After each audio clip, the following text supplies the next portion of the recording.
Então, boa noite a todos. Vamos dar início aí à nossa aula hoje de projeto e construção de máquinas e projeto assistido por computador. Hoje, quarta-feira, 27 de outubro, turma do horário C de noite. Pessoal, hoje a nossa reunião, ela é uma aula de reunião de apresentação do projeto final da disciplina. Como já é de conhecimento de vocês, essa nossa disciplina, já ao longo de anos, ela sempre vem trabalhando a teoria ali nas nossas duas primeiras AVs, apesar de não ser uma disciplina de componente curricular convencional, que é AV1, AV2 e AV3, é uma nota única, né, no final, mas a gente vem trabalhando ali nossa teoria, né, dentro dos primeiros meses, e a aplicação final dos nossos conceitos dentro de um projeto final. Já de algum tempo para cá, a gente vem trazendo essa contextualização do projeto final com o cotidiano, com o nosso dia a dia. Logicamente, nos últimos 2 semestres foram muito voltados à pandemia, isolamento social. Inicialmente, a gente trabalhou ali a questão de equipamentos que facilitavam, né, auxiliavam no início da pandemia, início do ano passado, quando a gente entrou efetivamente em isolamento social. Depois trabalhamos no contexto das empresas, né, que precisavam continuar produzindo para suprir uma demanda, mas ao mesmo tempo não poderiam ter os seus funcionários presenciais ali. E como fazer isso? A gente pegou alguns processos, mecanizou, automatizou, mudou o conceito de algumas formas de pensamento. Inicialmente foi para, na verdade, os outros 2 semestres foram na linha de alimentação. E nesse semestre aconteceu um fato muito interessante. Logo no início do semestre, a gente foi procurado pelo senhor José Júnior, já vou apresentar ele direitinho aqui, que está com a gente hoje, sobre busca de parcerias vinculadas aos cursos para desenvolvimento de necessidades de um segmento no qual ele atua. E aí a gente conversando lá, colocando os pontos, quais são os interesses, né? O tempo de desenvolvimento, muitas vezes o desenvolvimento dentro de uma academia, ele leva um pouco mais de tempo, ele não é um pronto atendimento ou um atendimento imediato conforme uma indústria ou uma empresa. A academia ela trabalha mais com nível de pesquisa, desenvolvimento, e a gente colocando, conversando, né, surgiu essa possibilidade de a gente trazer a problemática para dentro da nossa disciplina, no qual os alunos trabalhariam com uma demanda real de mercado, uma demanda necessária hoje para um segmento. Então, é muito interessante, porque a gente consegue fazer uma intervenção, uma abordagem, uma aplicação, vamos falar assim, de fatos que realmente é uma cultura que a gente praticamente não conhece muito, alguns podem conhecer, eu particularmente não conhecia, acabei pesquisando um pouco mais sobre ela, depois que a gente teve essas conversas, né, que fomos alinhando esse projeto final. E aí, o que acontece? É uma demanda que pode acontecer com vocês. Hoje, quando você fala assim, estou me formando em engenharia mecânica, engenharia de controle e automação, eu posso ter um conhecimento em uma certa área específica, posso ter aptidão em uma outra área, posso ter vontade de trabalhar num segmento. Mas quando você vai para o campo de batalha, o campo de chão de fábrica, no trabalho, as demandas são aleatórias, né? Então, um dia você projeta ali para uma área alimentícia, depois você projeta ali para uma área têxtil, depois você vai para uma área de alimentícia, têxtil, remédios, medicinal. Então, é o mais abrangente possível, tá? Então, é nessa linha de raciocínio, eu queria apresentar para vocês o senhor José Júnior, tá? Desculpa, Júnior, vou chamar de Júnior mesmo, tranquilo? Pode chamar. José Júnior Souza, ele é engenheiro de pesca pela nossa Universidade Federal do Ceará, mestre, né, também em engenharia de pesca pela mesma instituição, e calma aí que a minha pesca está aqui, só um instante, tem uma palavra aqui, carcinicultor, né, que na verdade é um empresário do ramo na criação de camarão, tá? E aí, conversando com o Júnior, ele nos apresentou uma demanda que eles têm lá dentro, não só da fazenda dele, o Júnior está ligado à associação de criadores, né, de cooperativa, né, tanto da cooperativa como da associação. Então, é uma demanda que ele traz, não pontual, mas sim de um segmento. Ele vai explicar melhor para a gente. Júnior, se você puder também se apresentar depois, na hora que você pegar a palavra, fica tranquilo, tá? À vontade, o tempo vai ser seu. E qual que é a nossa ideia, pessoal? Então, a gente vai aqui acompanhar a explicação do Júnior, tá? É como se a gente estivesse fazendo aqui uma reunião de abertura de projetos. Hoje, nós vamos conhecer a temática, as necessidades do cliente. A gente ainda vai fazer uma segunda aula um pouco mais para frente, no dia 11 especificamente, 11 do mês que vem, falando sobre os grupos, as datas, o cronograma, o que tem que ser entregue, como ser entregue, tá? A gente fez só essa antecipação, como eu falei para vocês, em função de um cronograma do cliente. Então, a gente vai aqui fazer essa apresentação agora. Caso vocês tenham dúvidas, comecem a anotar. No final, a gente faz essa mesa redonda, essa discussão, né? Pode abrir esses pontos, tá? E aí a gente faz aí um alinhamento. Professor, vai ter essa reunião hoje, depois a gente não tem mais acesso? Vamos ter acesso sim, sem problema nenhum. A gente pode consultar o cliente aí posteriormente. Mas vamos tentar hoje aí já fazer um bom levantamento de dados, de informações. Logicamente que a gente pode não conhecer o assunto ainda, mas eu acredito que depois das explanações de hoje, mais uma pesquisa que a gente vai fazer aí nesse intervalo da próxima reunião, e aí até outra reunião, a gente pode já ter uma formatação na nossa cabeça, na nossa ideia, de como tocar o projeto, ok? Então, senhor Júnior, por favor, a palavra, fique à vontade. Muito obrigado pela parceria. Seja bem-vindo à nossa disciplina. Sandra, muito obrigado pela oportunidade, né? Pela disponibilidade e abertura. Dispense o senhor, não precisa, tá? Não tem necessidade disso. Nem para você, nem para os alunos. Não tem essa necessidade. Então, é o seguinte, eu acho que o professor falou vários pontos interessantes aí. Meu nome é Júnior, né? Sou engenheiro de pesca, venho de outro setor. Mas já fui estudante e ainda sou estudante em outra área agora, área de gestão. E, com certeza, uma das dúvidas assim que paira o estudante durante toda a execução do curso, mas principalmente quando ele está chegando no final, é o seguinte: o que é que eu vou fazer da minha vida? Que caminho eu vou seguir? Tem mercado? Essa crise me comporta? E você começa a fazer um monte de perguntas e você começa a ficar completamente perdido. Por que eu estou falando isso? Porque são poucas as vezes na universidade que aparecem oportunidades que te permitem entender o mercado ou que te permitem se posicionar no mercado.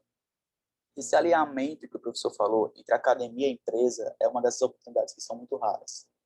É muito raro isso. Na maior parte das vezes você tem professores que são muito acadêmicos por causa da disciplina, especificamente, exige isso. São professores que são muito empresariais por causa também da disciplina, que exige isso, são muito mercadológicos, porque a disciplina exige isso, mas são poucas as disciplinas que conseguem fazer essa fusão. São pouquíssimas. Então, essa oportunidade que a gente está tentando criar aqui, e eu estou tendo essa responsabilidade autocrítica de poder criar uma oportunidade muito boa para vocês, é justamente isso. Não é só para a gente desenvolver, de repente, uma demanda para o setor, mas também para que vocês consigam enxergar nessa demanda uma forma de se conhecerem, de conhecer o mercado, de enxergar novas possibilidades. Quando você não consegue visualizar as possibilidades, o mercado ele realmente parece escuro, ele parece misterioso. A partir do momento que você consegue enxergar, olha, existe esse caminho, você começa a refletir quais são as situações que você pode se enquadrar. Se no passado existia uma frase que dizia que para o bom profissional sempre haverá mercado, essa frase hoje já não é mais válida. A frase de hoje é o seguinte: se você tem capacidade de resolver problemas e entregar soluções, haverá mercado para você. É essa a frase. Tá? Bom, dito isso, eu vou trazer para vocês uma apresentação. Procurei deixar uma apresentação bem dinâmica, bem diferente. Enriqueci ela com muita imagem, porque é de um setor completamente diferente de vocês. Eu acho que isso é legal. Você está trazendo uma coisa diferente, uma coisa que desperta curiosidade, né? E tentei deixá-la a mais dinâmica possível. Vou compartilhar com vocês a tela aqui agora. E para a gente ver. O professor está visualizando? Pronto, tudo certinho. Modo apresentação correto. Legal. Perfeito. Então, vamos lá. Bom, maior parte de vocês já ouviu, já deve estar cansado de falar da indústria 4.0. Eu não tenho dúvida disso. A indústria 4.0, nos últimos 5, 6 anos, ela tem sido debatida massivamente, ainda está sendo debatida massivamente. Apesar do Brasil estar um pouco atrasado comparado aos outros países, fala-se já numa indústria 5.0, ou 4.2, mas a gente ainda tem muita coisa a ser desenvolvida. E muitas abordagens que podem ser aplicadas, que estão sendo, vamos dizer, de certa forma, negligenciadas, certo? Acredito que durante o curso de vocês viram muita aplicação da indústria 4.0 dentro da indústria tradicional mesmo, né? Da indústria de transformação, né? Hoje a gente vai fazer uma abordagem diferente. Hoje a gente vai fazer uma abordagem bem diferente. A primeira coisa que a gente precisa entender é o seguinte: o mundo ele mudou de uma forma muito drástica. A gente nunca esteve tão conectado. A gente tem a capacidade de saber o que acontece quase que imediatamente em qualquer parte do globo. A melhor imagem que eu acho para representar isso é esse mapa mundi construído apenas com as conexões feitas via Facebook entre as pessoas. Então, isso daqui são conexões, são redes de integração entre as pessoas via Facebook. E olha só, você tem um mapa mundi construído, tá? Então, isso representa muito o nível de conectividade que nós temos hoje. Não é baixo, é extremamente alto, tá? E isso é muito interessante porque ele deixa mais amparado todas as pessoas por meio de tecnologias. Você tem acesso a tecnologias quase que de forma igual e conhecimento de forma igual. Então, se torna mais justo o conhecimento. Isso é muito interessante. Claro que a gente precisa saber filtrar as informações, né? Isso é crucial. Bom, mas o que ocasionou essa mudança no padrão global? Basicamente, nossa vida. Nossa vida mudou. Olha só, eu não sei quantos vocês lembram como foi quando o Pokémon GO foi lançado. Cara, era gente sendo atropelada, era gente se jogando da ponte. Então, essas mudanças, elas foram tão radicais e tão profundas nas nossas vidas que a gente teve que mudar a nossa forma de viver. E Pokémon GO é só um exemplo bem banal.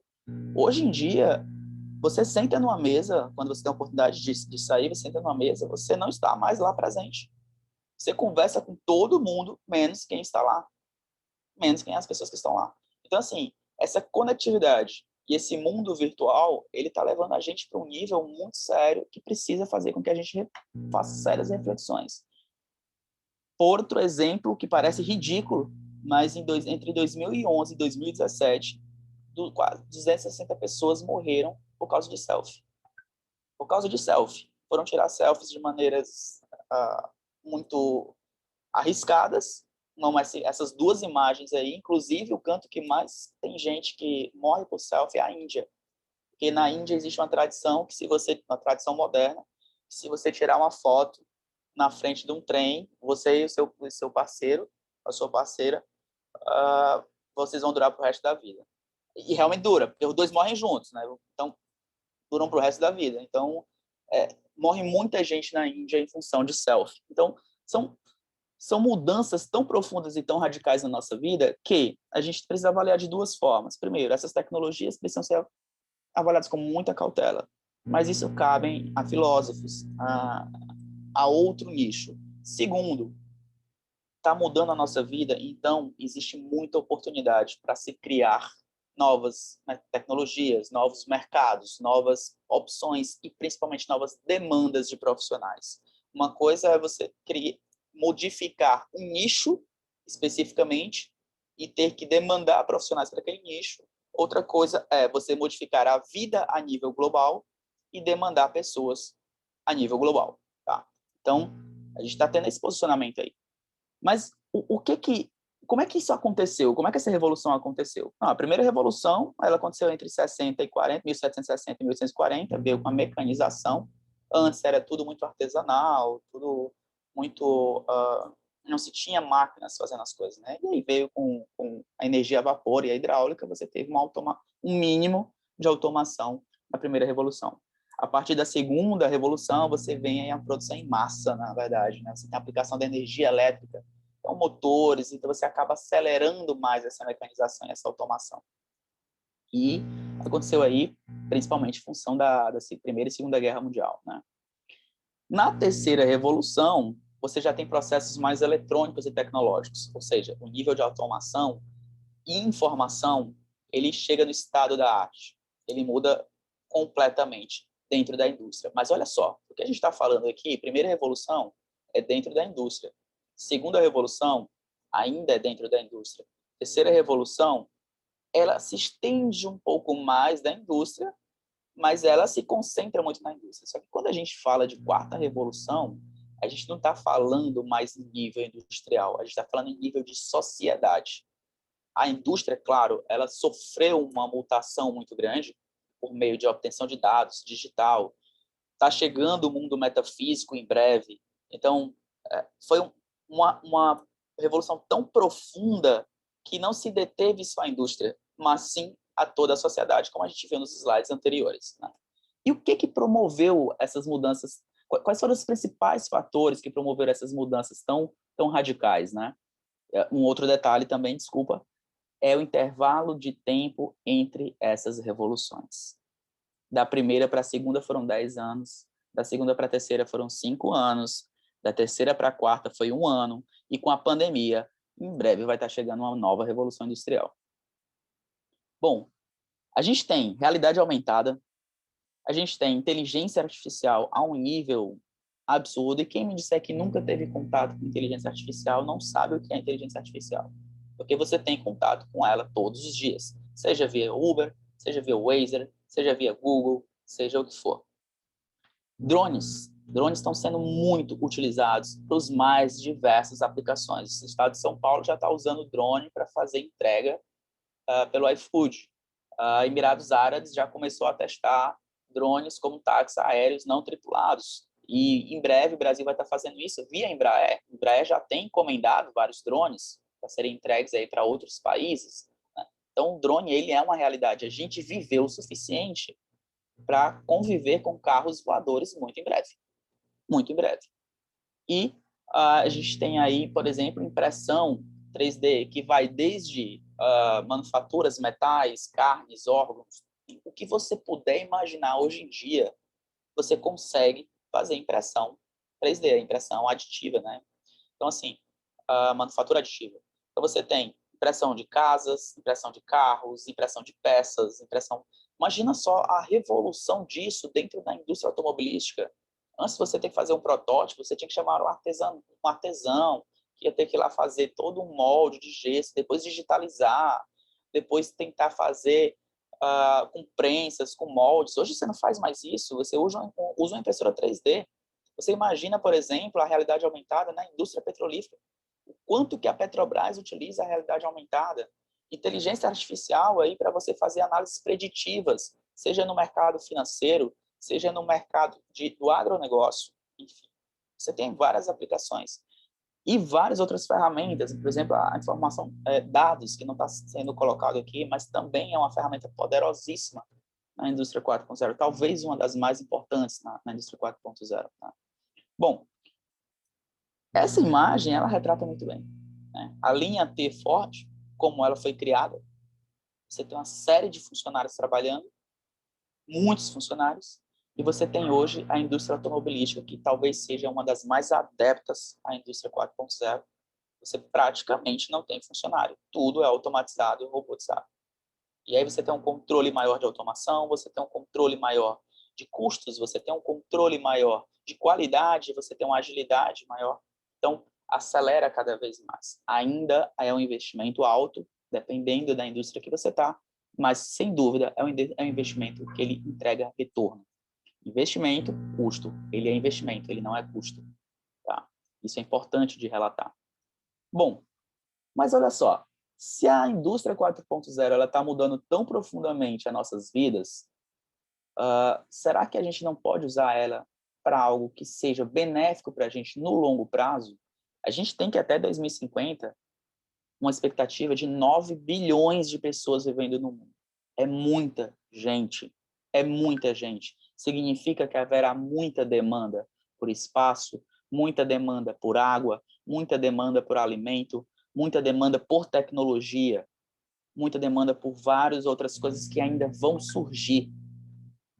Serão consumidos, hoje em dia é consumido em média 17 mil litros de água para se produzir 1 quilo de carne. Agora, tu imagina se a gente tiver 9 bilhões de pessoas. como é que isso vai ser, né? 55% será o aumento da pobreza até 2050. 55%. Então, olha só. Beleza, a gente tem um mundo que está sendo revolucionário, a gente está atingindo o ápice da nossa tecnologia.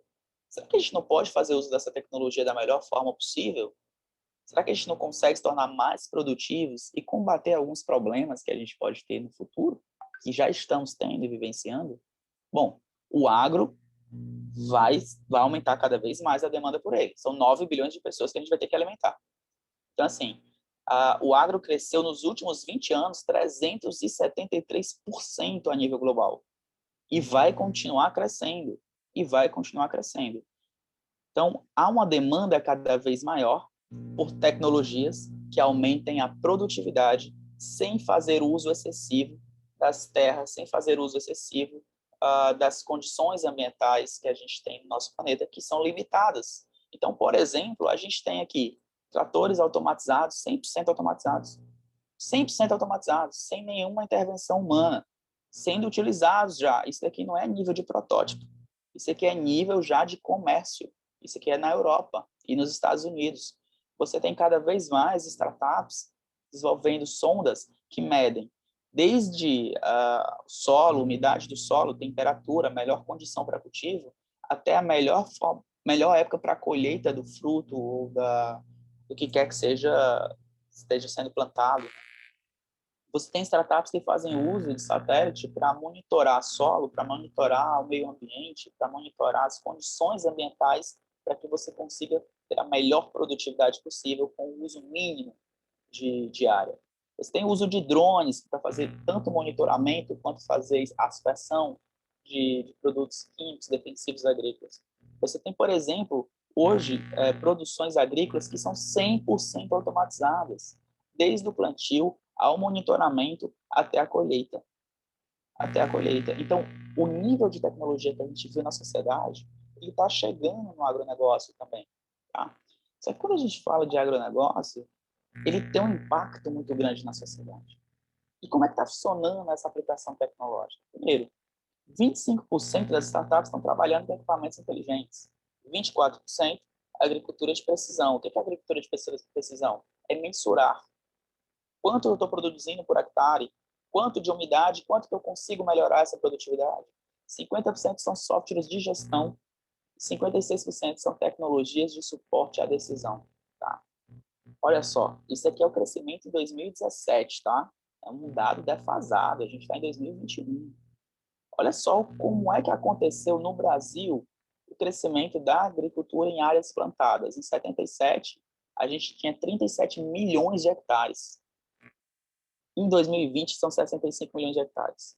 Em contrapartida, a gente saiu de 1.300 para 3.800 quilos por hectare em 2020. Ou seja, a gente não só aumentou a área, a gente aumentou muito a nossa produtividade.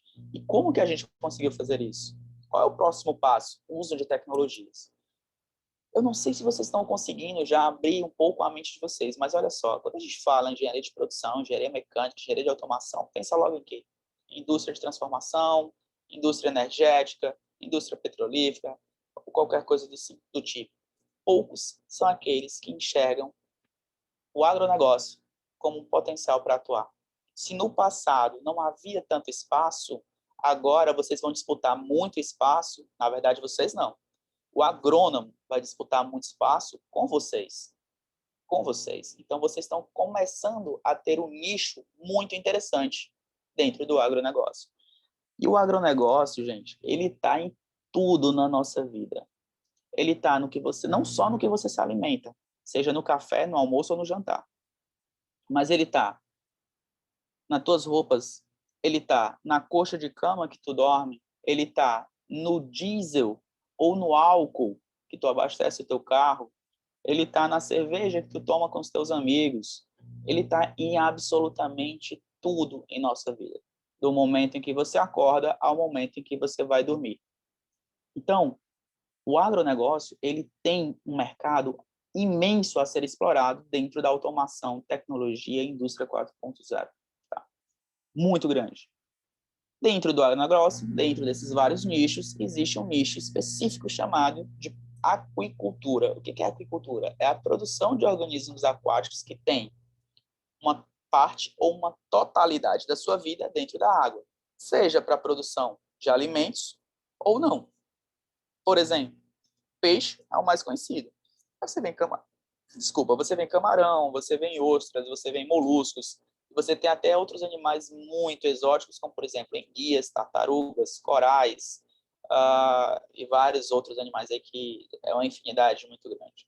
E as tecnologias que são adotadas para fazer esses cultivos, elas vão desde as mais simples às mais complexas. Por exemplo, de cultivos bem simples, a risicultura, né, que no caso é o quê? O cultivo do arroz com a carpa. É uma cultura milenar na China. Eles cultivam arroz e carpa porque a carpa consegue se alimentar de algumas pragas que deterioram o arroz, e aí você tem uma cultura muito ecológica e muito... ela não é uma cultura industrial, ela não é uma agroindústria, tá? Ela é muito de subsistência. Você tem um cultivo de ostras, que é feito nesses travesseiros, que a gente chama, né? Você tem umas telas dobradas, bota a ostra lá dentro, a maré sobe, a maré desce, a maré sobe, a maré desce, você não gasta com ração, você não gasta praticamente nada, mas existem outros custos, e aí você vai e engorda a ostra e depois retira ela. Você tem um cultivo de algas também. Essas algas, elas podem ser utilizadas para alimentação humana, elas podem ser utilizadas para o cosmético, elas podem ser usadas para os mais diversos fins. Piscicultura ou cultivo em tanques também. Piscicultura é no caso para peixe, tá? Mas aqui é cultivos em tanques escavados, né? Você tem uma fazenda no Acre. Você escava os tanques e aí faz o seu cultivo lá. Você pode cultivar várias espécies reptilianas, você pode peixes e camarões e anfíbios, enfim. Você tem um cultivo em tanques redes. Então, esses são cultivos bem simplificados, na verdade. São cultivos que têm muita diversidade. Você tem um cultivo junto com a agricultura, um cultivo que é em mar aberto, outro que é em mar aberto, estruturas bem simples, estruturas mais complexas, investimentos mais complexos, tanques redes em açudes, né? Então, a diversidade é muito grande. Mas você também tem cultivos extremamente sofisticados, como, por exemplo, esses dois que parecem que foram cultivos tirados de dentro da NASA e que são cultivos de microalgas. Tá? Microalgas são algas microscópicas, né, que podem ser utilizadas para alimentação humana, para indústria farmacêutica, para a indústria de cosméticos, para a produção de biodiesel. Tá? Inclusive, é uma das maiores fontes de biodiesel que se tem hoje, que se tem conhecimento hoje, são as microalgas. Né? Não é a mamona, não é a soja, são as microalgas. Também são responsáveis pela produção de oxigênio na Terra, não é a Amazônia. A Amazônia ela tem uma importância ecológica absurda, mas não é a produção de oxigênio. Na verdade, a produção de oxigênio, a maior parte dela é feita por microalgas nos oceanos. E você tem estruturas como essa, que são estruturas absurdas, que esse aqui é um navio de produção pesqueira, não é de pesca, tá? É um navio de produção de salmão. Esse navio ele está sendo construído na Noruega, que é a maior indústria de salmão do mundo. Ele tem 300 metros de comprimento. Ele tem uma profundidade de 30 metros. 30 metros de profundidade que a gente está falando. Tá? Ele suporta ondas de até 10 metros de altura. Então, imaginem o tamanho dessa estrutura. E ele tem capacidade de produzir simultaneamente até 10 mil toneladas de camarão. Não é 10 mil quilos, é 10 mil toneladas. Então, ele é um navio, ele tem proporções de navios cargueiros. Então, vocês imaginem que essa estrutura, ela foi construída para quê? Para a produção de salmão, para aquicultura, produção de peixe. Então, veja que a aquicultura, ela não é um negócio tão assim aleatório, nada a ver. Ela tem uma relevância significativa a nível global. Tão significativa que essa aqui são imagens, por exemplo, a China. A China é o maior produtor aquícola e o maior consumidor de pescados do mundo. Tanto é que todo gráfico que você for pegar de aquicultura, de produção de pescados, de consumo de pescados, você vai ter o gráfico com a China e o gráfico sem a China. Atualmente, a Ásia sozinha é responsável por 50% do consumo de pescado do mundo. 50%. Isso daqui é na Baía de Qingdao, você não tem mais espaço para... Isso aqui é em alto mar. Você não tem mais espaço para produção, nem em costa, nem no mar. Isso eu estou falando de um dos maiores países do mundo, que é a China. Ela tem uma das maiores costas do mundo, que é a China. Então, vocês imaginam a relevância e, principalmente, o potencial desse mercado. Tá? Bom, o nível tecnológico ele vai muito mais além do que aqueles que eu mostrei. Você tem aqui, por exemplo, sistemas de alimentação automático para tanques, isso aqui é na Rússia. Você tem aqui, por exemplo, um laboratório de produção de juvenis de jacaré, isso aqui é nos Estados Unidos. Você tem, por exemplo, esse espaço que é um sistema de filtração para a produção de salmão na Escócia. Você tem aqui um sistema de monitoramento de cultivo de salmão na Noruega. Você tem aqui um tanque de produção de larvas de peixe com um sistema todo automatizado de limpeza, de alimentação automático, também nos Estados Unidos. Sabe o que é mais legal? Tudo isso aqui está disponível para você buscar na internet. Essas aqui são algumas, são imagens que eu fui atrás de, assim, por conexões eu tenho, mas você consegue ter algumas dessas imagens na internet. Por que isso é legal? Nenhuma dessas tecnologias você tem no Brasil. E o Brasil tem uma indústria de pescado muito grande. O Brasil tem uma indústria de produção e necessidade de demandas por tecnologias como essa. Sabe o que falta?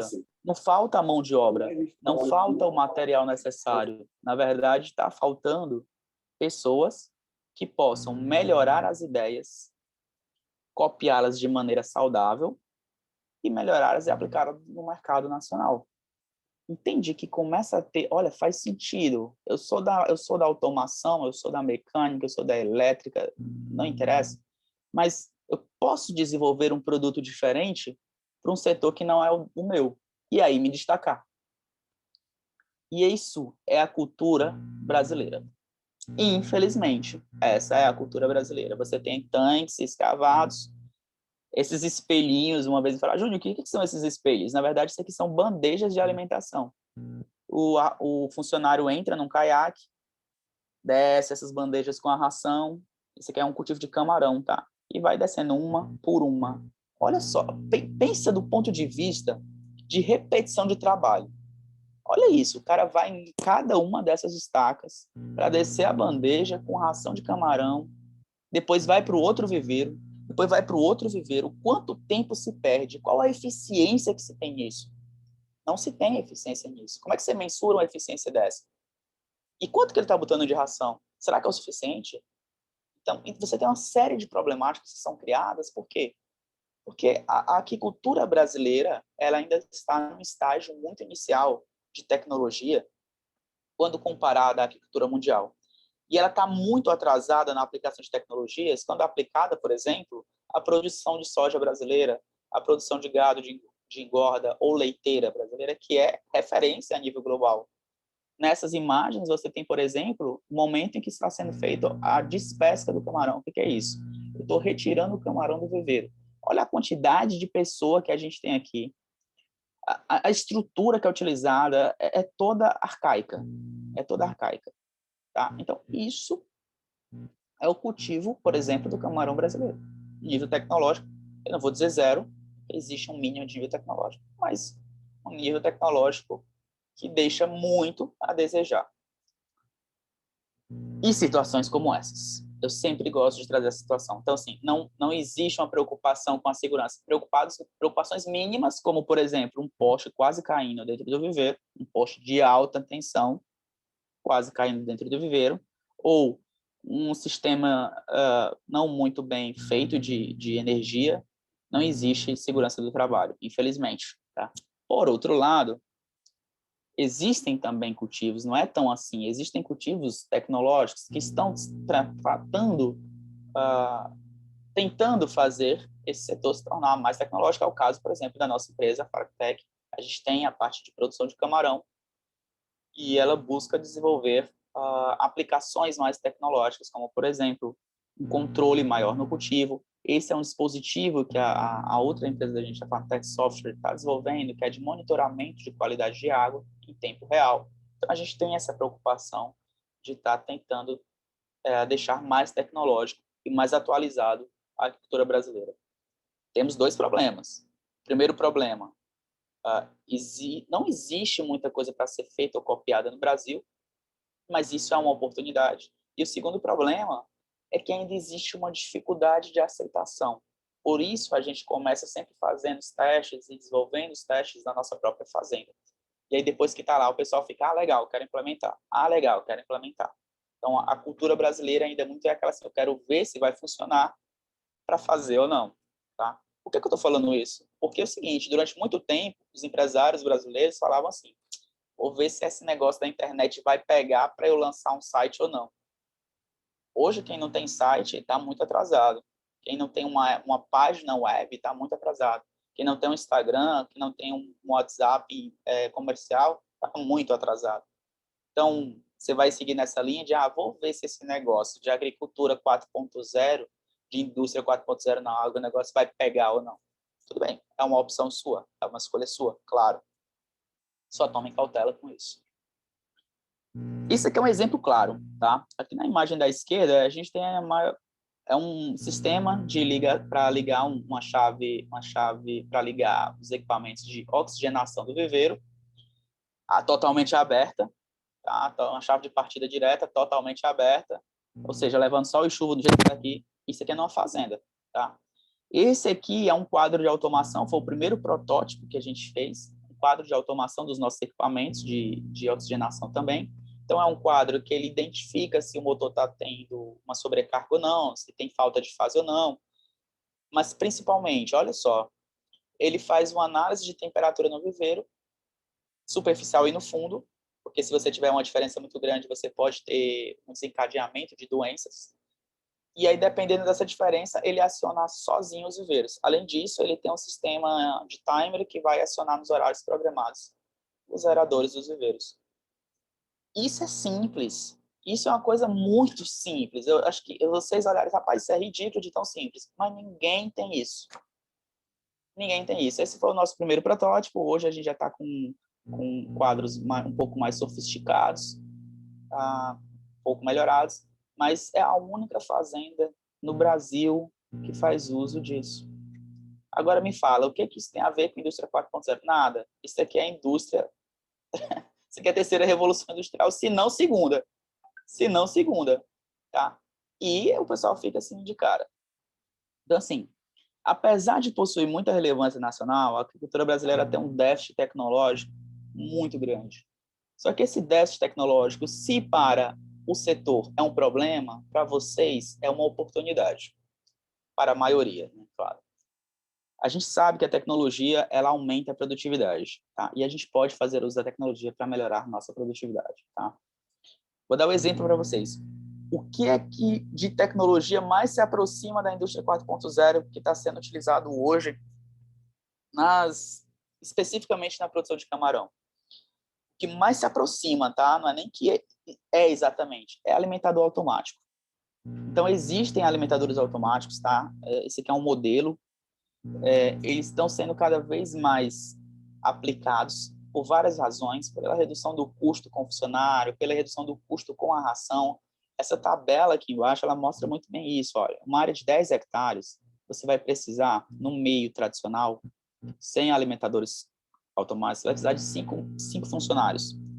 Um custo anual de funcionário aí de R$72 mil para produzir 100 toneladas por ano. O FCA que está aqui, ó, é quantos quilos de ração eu preciso para engordar 1 quilo de camarão. Então, eu precisaria de 1,6 quilos de ração para engordar 1 quilo de camarão. Tá? Então, olha o custo que eu vou ter com ração no meio tradicional. Quando eu faço a aplicação do sistema de alimentação automático, eu reduzo para 2 funcionários, eu reduzo o meu custo de funcionários para 28 mil, reduzo o meu FCA, porque existem mecanismos para você melhorar e otimizar. Porque, olha só, aqui é importante, essa informação é importante. Quando você faz o uso do funcionário, o que ele faz? Ele vai conseguir alimentar no máximo 2 vezes por dia o viveiro. Então, ele leva muita ração aquelas 2 vezes. Ora, se eu pego ração e coloco para um cachorro ou para um gato, e ele não resolve comer, aquela ração fica lá, se ele comer depois, não tem problema, ela não se estragou. Mas se eu boto a ração na água e o camarão não resolve comer, aquela ração se estraga. É o que a gente chama de estabilidade da ração. E aí, para você ter rações estáveis, você tem que comprar rações cada vez mais caras. Agora, se eu uso o alimentador automático, eu consigo colocar porções menores em intervalos de tempos maiores. Então, eu consigo melhorar a otimização da minha ração e reduzindo o meu custo. E essa redução de custo ela é considerável. Ela é considerável. Bom, por que isso não está sendo utilizado em uma escala maior, Júnior? Por que são poucas as fazendas que utilizam a ração? Desculpa, o alimentador automático. Por várias razões. A principal dela, não tem um alimentador automático sendo produzido no Ceará ou no Nordeste. Por que essa informação é relevante? Porque 90% da produção de camarão no Brasil vem do Nordeste. 90%. E a gente não tem um equipamento desse sendo produzido no Nordeste. Todos são produzidos no Sul, Sudeste ou importados. E o grau de complexidade deles é esse, ó. Boia para flutuar no tanque, silos, que às vezes é feito até com balde, e um motor que vai fazer o giro da ração e fazer o lance dela. Pronto. Agora me explica, isso é a indústria 4.0? Não. Isso não é a indústria 4.0. O que vai diferir ainda um do outro é o quadro de comando, que é bem simples, que é só um temporizador, que também não é indústria 4.0. Não é. A indústria 4.0 envolve outras coisas muito mais complexas. Mas qual é o grande lance aqui? O grande lance é, a gente tem no mercado hoje 5, 6 alimentadores automáticos, caros, são equipamentos bastante caros. Então, você pode ter equipamentos que chegam a 12, 13 mil reais um equipamento, e você, dependendo do teu tanque, você vai usar 2 a 3 equipamentos por tanque. Então, olha só o nível de investimento que o empresário vai ter que fazer se ele quiser automatizar a produção dele. Tá? E não são equipamentos que justificam esse preço. Não se justifica. Por exemplo, essa primeira imagem é um equipamento que custa 12 mil reais. Por quê? Porque ele vem com painel solar, porque aí você não precisa você não vai ter custo com energia. Mas justifica os 12 mil reais? Não, não se justifica. Alguns problemas muito sérios que todos os equipamentos têm. Primeiro, a maioria deles vem com o lance da ração. Na verdade, todos eles. Ele vem com o alcance fixo. O alcance do lance da ração é fixo. Só que você não tem um tamanho de viveiro fixo. Você tem viveiro de todo tamanho e todo formato que você imaginar. Formatos geométricos que existem e formatos que você nem sabe definir que formato é aquele. E aí, como é que eu vou fazer? Como é que eu vou adequar? Então, você pega, por exemplo, um viveiro grande, você tem viveiros aí, para vocês terem uma ideia, você tem viveiros de 2, 3 mil metros quadrados, até menores, e você tem viveiros de 30 hectares. Viveiros de 30 hectares. Se eu tivesse que fazer uma automação de um viveiro de 30 hectares, quantos alimentadores eu teria que colocar? Qual o investimento que seria necessário? Por outro lado, se eu pego um viveiro de 2 mil metros quadrados, um viveiro retangular, que ele vai ter, sei lá, 10 metros por 20, por exemplo, e eu vou ter que comprar um equipamento que o alcance dele, o raio dele é de 50 metros, ele vai estar jogando ração para fora. Vai valer a pena? Não vai valer a pena. E aí? Então, eu vou ter que comprar, só quem pode comprar esse equipamento são quem tem viveiros quadrados, 50 metros por 50 metros, ou que tenha um viveiro no formato que permita colocar mais de um alimentador sem que isso se estrague ração. Então, tá vendo? Existe um não entendimento, um não alinhamento do que? Da indústria com o mercado. Veja que essa falta de alinhamento é da indústria com o mercado. É da indústria com o mercado. Não é nem, a gente está falando de academia com o mercado ou do governo com o mercado. É dentro do próprio mercado. É até ridículo a gente conversar sobre isso. Esse equipamento, por exemplo, é um equipamento asiático, se eu não me engano. É um alimentador automático. Esse equipamento é interessante. O que ele faz? Ele tem o silo, ele tem um sistema de GPS que orienta ele dentro do viveiro, e aí ele vai percorrendo o viveiro e vai soltando a ração. Isso é interessante. Por quê? Porque eu posso usar um equipamento para mais de um viveiro, porque eu posso mover ele para um viveiro ou outro. Não é interessante, mas é possível. e ele vai fazer a distribuição ao longo do viveiro. Isso é muito legal. Isso sim é a indústria 4.0. Existe outro, por exemplo, que é o considerado o alimentador automático mais eficiente que tem hoje no mercado, que ele tem um hidrofone mergulhado nos tanques, e aí, a partir do barulho que o camarão faz, foi feito um estudo em cima disso, claro, ele vai saber quando liberar a ração ou não. É como se o estômago o intestino do animal fizesse algum barulho quando estivesse com fome. E aí ele vai liberar a ração. E isso sim é a indústria 4.0. Tá? Mas esse tipo de inovação, esse tipo de tecnologia não se tem aqui. Não se tem aqui. Outro problema, os silos, eles comportam aí de 100 a 300, 500 quilos até. Então, são silos até relativamente grandes. Só que você coloca essa ração aqui, você tampa essa ração, você pega a umidade, você pega calor, a gente sabe que o nosso estado é quente, e essa ração passa 1 semana, 2 semanas dentro desse silo, acaba mofando, acaba se estragando, pega a umidade, fica um bolo de umidade lá, ela não consegue distribuir bem essa ração, então você tem uma série de problemáticas que a indústria ainda não resolveu e o mercado demanda. Tá? Bom, qual é o grande lance aqui? Conversando com o professor André, né, a gente falou, olha, professor, existe essas problemáticas dentro do camarão, existe um gap no mercado muito grande, existem produtos, mas esses produtos não são produtos que atendem às reais demandas do mercado, a verdade é essa. E será que não seria interessante a gente desenvolver isso dentro do curso? Será que é possível? E aí veio o desafio, né? Então, o que a gente está fazendo aqui é desafiar vocês. É fazer vocês pensarem o seguinte, olha, será que eu, enquanto estudante, você está protegido no sentido de segurança? Se você errar aqui, legal. Erra na indústria, para tu ver. A gente ainda, infelizmente, tem uma cultura muito de não aceitação do erro, isso é problema, mas isso é outra história. Mas aqui dentro da universidade, né, independente de qual seja a universidade, vocês têm uma margem de erro muito protegida, vocês têm uma margem de orientação muito protegida. Então, por que não pegar um desafio desse e trazer para si? Poxa, será que eu consigo? Eu consigo. Vou desafiar isso aqui, vou aceitar esse desafio. Então, a ideia é o quê? É desenvolver um dispositivo que permita automatizar a alimentação de camarão em tanques, reduzindo custos com mão de obra e incrementando a produção por ganho de produtividade. Desenvolvimento de um dispositivo automático, tá? Que aumente a eficiência e a produtividade. Basicamente isso. Qual é o objetivo? Protótipo digital de um alimentador automático, realizar a validação desse projeto.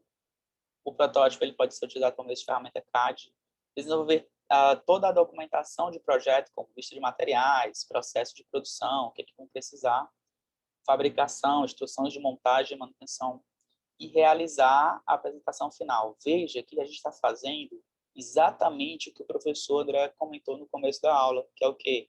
É esse alinhamento de academia e empresa. Vocês estão de forma protegida, segura, e com confiança suficiente para desenvolver um protótipo, sem o risco de ninguém chegar para você, está ruim, cai fora, isso não tem nada a ver. Não é isso. Não é o nosso objetivo. Nosso objetivo não é esse. O objetivo é o seguinte, olha, você tem criatividade, você tem competência, vocês aprenderam, vocês foram treinados a faculdade toda para isso, se testem agora. E a gente não tem problema nenhum se o protótipo não tem nada a ver com o que a gente imaginava que fosse, desde que atenda os objetivos. Também não vai chegar aqui com, sei lá, um carro que, enfim, uma ideia que não tem nada a ver com o objetivo. Está dentro do objetivo, atingiu essas metas, porra, legal, bacana, é isso mesmo. O que a gente está fazendo é um alinhamento de academia e uma simulação de como é que a empresa pede. Uma simulação de como é que a empresa trabalha. Isso é muito legal. Isso é muito bacana, porque isso é muito difícil de achar. Bom, quais são as restrições que esse equipamento deve ter? Primeiro, ele deve permitir ajuste de alcance de 10 a 50 metros. Júnior, por que a gente não bota um alcance maior? Tudo bem, eu acho que talvez se torne complicado, mas a cabeça de vocês é o limite, a imaginação de vocês é o limite. Tá? O equipamento ele deve prever mecanismo que permita a ventilação no silo. ou qualquer outra forma que você evite que aquela ração mofe ou se estrague, tá? Deverá haver um mecanismo que permita a homogeneização dentro do silo. O que significa isso? A ração ela fica parada lá. Essa ração ela nunca vai só a ração. Antes dela ir para o silo, ela é preparada com outros produtos. E aí você deixa lá uma semana aquela ração lá dentro, o que acontece? A ração ela vai decantar algum produto, não vai ficar bem homogeneizada, ou até mesmo você pode usar esse homogeneizador dentro do silo para preparar a ração dentro do silo. Então, é um mecanismo interessante, tá?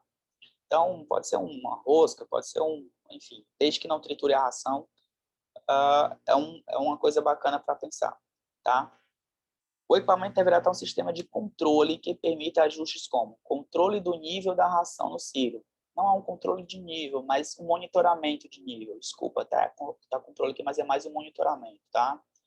Reservatório, programação dos horários de funcionamento, emissão de alertas e falhas, tá? Isso é interessante. Tensão de alimentação. 380 trifásico, mas não é obrigado a ser assim, tá? Não, a gente encontrou um motor aqui. Hoje a gente tem motores muito eficientes, né? A gente encontrou um motor aqui que é 12 volts e corrente contínua. A gente vai ter que jogar um sistema de adaptação aqui. Tá? Beleza. Mas lá a rede é 380. Então, ele tem que se conectar lá na rede 380, mas o motor não necessariamente tem que ser. Tá? Até porque se você for botar um motor 380, trifásico, não sei. Acho que vai ser muito, muito grande, muito hiperdimensionado, né? Superdimensionado. O equipamento deve ter classificação IP68, ou seja, protegido contra poeira e um pouco de suspensão. Não é a prova d'água, tá? O que vai ser esperado? O protótipo virtual, um vídeo demonstrando o equipamento funcionando, tá? Orçamento é interessante, sempre. Documentação do protótipo e a ideia é que vocês façam a apresentação desse equipamento no modelo de Shark Tank. Né? Ou seja, olha só que legal, a gente está tentando entregar para vocês aqui não só esse alinhamento de academia-empresa, mas também um alinhamento de que, e se eu quiser ser empreendedor, Júnior? Se eu não quiser trabalhar para os outros? Eu acho isso fenomenal. Tu está preparado para apresentar suas ideias? Tu está preparado para enfrentar o mercado, assim, com raça mesmo e sangue no olho? Beleza, então vamos lá para o Shark Tank, apresenta a tua ideia. Então, tem uma gama de oportunidades aqui que basta vocês saberem aproveitar da melhor forma possível, certo? Então, vocês podem usar isso para sair na frente, tá? Para sair na frente e se destacar do ponto de vista pessoal, do ponto de vista de crescimento pessoal, e usar isso quando vocês estiverem no mercado. Olha, na faculdade eu participei de um projeto que era assim, assim, a gente resolveu uma série de problemáticas dessa forma, dessa forma, dessa forma. Eu tenho competência para assumir esse cargo aqui, sim, porque eu enfrento um problema até resolver ele. Massa, legal. Vamos lá, vamos testar. Ou você pode ficar olhando. É uma opção sua, né? É uma opção sua. O mercado não vai te obrigar a fazer nada. Né? Sempre é assim. Bom, era isso que eu tinha para apresentar para vocês. Eu espero realmente que tenha sido construtivo e que tenha sido enriquecedor em vários sentidos, né? E me coloco aqui à disposição para tirar dúvidas e esclarecer mais o projeto ou qualquer outra dúvida pertinente à apresentação. Júnior, parabéns pela apresentação, muito obrigado aí pelas explanações. Corrobora justamente com aquilo que a gente disse no início, né? Justamente você trouxe aí o cenário de uma forma bem ampla, né? E foi trazendo ele ali justamente no seu segmento de mercado, criação de camarão. Acredito que todos os alunos aqui presentes que não são alérgicos, que já comeram camarão, com certeza já comeram camarão de algum criador, né? Porque hoje praticamente não existe mais camarão no mar, que já se acabou, né? Praticamente essa pesca natural, né? Pessoal, como o Júnior falou, quando ele trouxe essa proposta para a gente, na hora surgiu sempre a palavra oportunidade. É um case muito interessante, muito próximo da nossa realidade. Se você parar com calma, analisar, olhar, observar, começar a listar as etapas, listar as premissas, listar os pontos ali, você vai ver que não é uma coisa complexa. Requer conhecimento, requer estudo, requer ali você validar, calcular, testar, validar, aquele nosso ciclozinho, né, de desenvolvimento de projetos. Temos uma ferramenta na mão que nos permite fazer isso de diversas formas, tá? Que é o nosso SolidWorks, o nosso software CAD e CAI. Então, veja que tem um pequeno alinhamento. E assim, como a gente falou, professor, eu estou fazendo mecânica, eu faço automação, o que tem a ver com engenharia de pesca? Isso aqui não é engenharia de pesca. Isso aqui é desenvolvimento de equipamento. Não é médico que faz lá a máquina que faz um raio-x. Não é o médico que faz uma máquina de raio-x, uma máquina de ultrassom. Não é, né? Não é ali o pescador ou engenheiro de pesca, desculpa chamar de pescador, mas engenheiro de pesca que desenvolve ali, né, todo o mecanismo. Uma coisa muito interessante, eu acredito que até o Júnior pode falar nisso, uma das que eu acredito que esteja à frente desse mercado em questão de tecnologia é a questão já da criação do embrião, né? Do clone. Não sei se hoje na caricultura, apaguei aqui minha palavra, ele tem já essa tecnologia. Mas, por exemplo, quando você vai ali para a produção de caju, castanha de caju, os pés são clones. É um pé geneticamente modificado para dar um fruto que a gente sabe o teor de açúcar, de glicose, de umidade, de tudo dentro dele, né? Quando a gente visita algumas fazendas aqui no Ceará, por exemplo, eu fiz um projeto de pesquisa junto com desenvolvimento na produção de melão, tá? É um projeto na linha de economia circular, produtos eco-inteligentes. Por que o pessoal vem produzir melão no Ceará, melancia no Ceará? Porque no Ceará não chove. Aí você fala assim, é um paradigma, né? É um paradoxo, na verdade. Pô, eu preciso plantar numa região que não chove, é o que eles querem. Porque quando eles plantam onde chove muito, eles perdem o controle do volume de água, volume de açúcar do fruto. Eles não têm como controlar muito isso. Se eu venho para uma região que não chove, eu que vou dizer para a planta quanto ela vai beber de água, qual a água que ela vai beber, que horas, como. Então, você tem ali um melão que não importa qual você cortar, todos eles vão ter o mesmo teor de açúcar, o mesmo teor lá de todos que eles querem dentro, né? Eles sabem até o peso do melão para exportar. Então, é uma coisa fenomenal, tá? Então, é nessa mesma linha que agora a gente gostaria de abrir para vocês. Pessoal, hoje nós estamos escutando a ideia, escutamos um pouco das premissas, das expectativas do cliente. Fiquem à vontade de perguntar. Caso não tenham as perguntas hoje, eu vou fazer uma anotação aqui, professor, vou levantar a mente e depois perguntar depois. Tranquilo. Nós vamos ter uma reunião um pouco mais para frente, no qual eu vou discutir com vocês. A gente eu não tenho certeza ainda se o Júnior vai poder estar presente mais para frente, mas se não tiver, a gente pode fazer um pacote de dados de informação, mandar para ele, ele nos responde quando possível, ou a gente tenta marcar uma outra reunião, tá? No meio desse projeto, eu quero fazer marcar uma reunião, no qual ele vai fazer uma vistoria, não uma vistoria, um acompanhamento do projeto, né? Para ver as ideias. Não gosto de falar como esses palestrantes, né? Esses caras pensem fora da caixa, isso eu acho ridículo, mas pensem de uma forma diferente. Ele trouxe modelos, trouxe ideias, mas o mais importante, ele falou qual é a necessidade dele. Como você chega lá, não está escrito. Está escrito o que ele precisa no final. Ele falou ali, você pode fazer uma coisa totalmente tecnológica. Você pode fazer uma caixa que tem um funcionário dentro que joga ração, né? Tem aí os pontos e contrapontos. Então, pessoal, primeiramente aí, se alguém quiser conversar referente à ideia, ou se alguém tem alguma pergunta específica, fiquem à vontade, a hora é agora, vamos lá. Alguém gostou do tema? Alguém não gostou do tema? Eu gostei do tema, achei bem interessante. Quando ele falou que tinha tanques que eram muito grandes, né? Aí eu já vi na minha ideia o tanque automatizado, né? Tipo como um drone, um barcozinho que fica rodando dentro do tanque para fazer a dispersão da comida, né? Legal. Aí Não só por tamanho, né? Geometria também, né? Dependendo da geometria. Isso, aí tanto que ele já trouxe um modelo no exterior, né? Que já tem esse controle via GPS e já faz esse tipo. Achei bem bacana essa automatização que fica tipo Legal, Davi. Um barquinho, né? Show, é isso mesmo. Pessoal, a gente não está aqui para reinventar a roda. A gente está aqui para otimizar processos, integrar processos, né?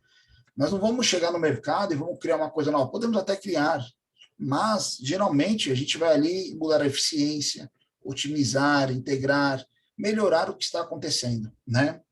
Vamos lá, mais algum aluno, mais alguma pergunta? Algum comentário? Fiquem à vontade aí, pessoal. Pessoal da automação aí, ó, se quiser fazer um comentário em relação à indústria 4.0, o que vocês enxergam aí de possibilidades para uma demanda dessa? Professor, Opa, Mário.